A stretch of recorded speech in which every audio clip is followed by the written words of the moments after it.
There was a famine in the land, aside from the previous famine that had occurred in the days of Abraham.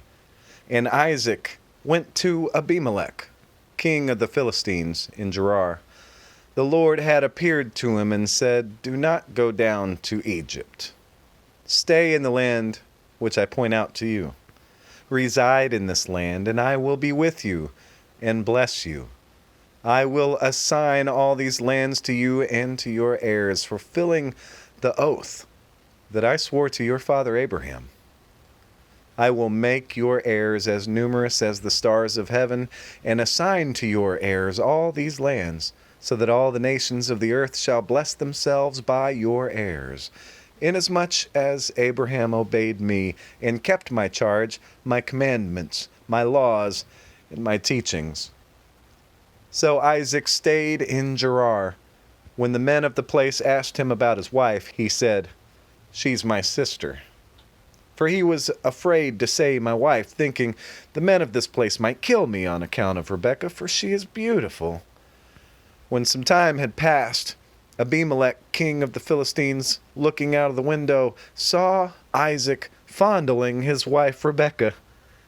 Abimelech sent for Isaac and said, "So she is your wife. Why then did you say she's my sister?" And Isaac said to him, "Because I thought I might lose my life on account of her." Abimelech said, "What have you done to us? One of the people might have lain with your wife, and you would have brought guilt upon us." Abimelech then charged all of his people, saying, "Anyone who molests this man or his wife shall be put to death." Isaac sowed in that land and reaped 100-fold the same year. The Lord blessed him. The man grew richer and richer until he was very wealthy. He acquired flocks and herds and large households, so that the Philistines envied him. And the Philistines stopped up all the wells which his father's servants had dug in the days of his father Abraham, filling them with earth. And Abimelech said to Isaac, "Go away from us, for you become far too big for us."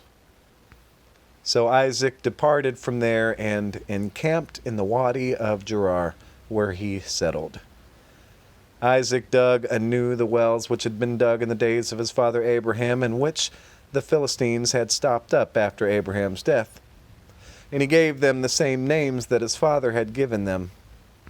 But when Isaac's servants, digging in the wadi, found there a well of spring water, a herdsman of Gerar quarreled with Isaac's herdsmen, saying, "The water is ours."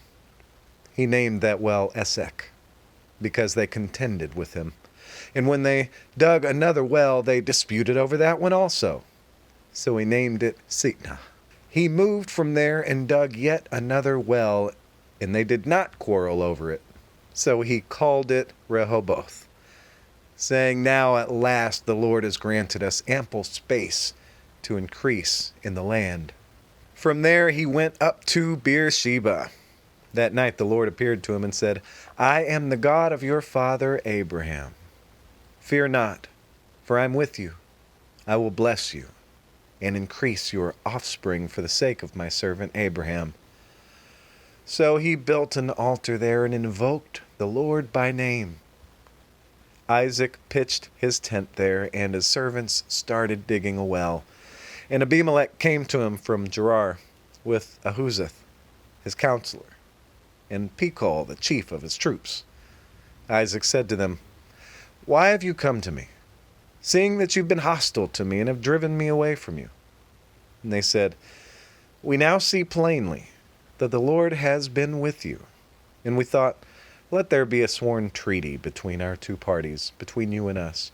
Let us make a pact with you, that you will not do us harm, just as we have not molested you, but have always dealt kindly with you, and sent you away in peace. From now on, be you blessed of the Lord." Then he made for them a feast.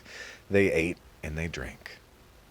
Early in the morning they exchanged oaths. Isaac then bade them farewell, and they departed from him in peace. That same day Isaac's servants came and told him about the well they dug, and said to him, we've found water.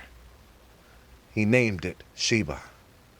Therefore, the name of the city is Beersheba to this day. When Esau was 40 years old, he took to wife Judith, daughter of Beri the Hittite, and Basemath, daughter of Elon the Hittite, and they were a source of bitterness to Isaac and Rebekah.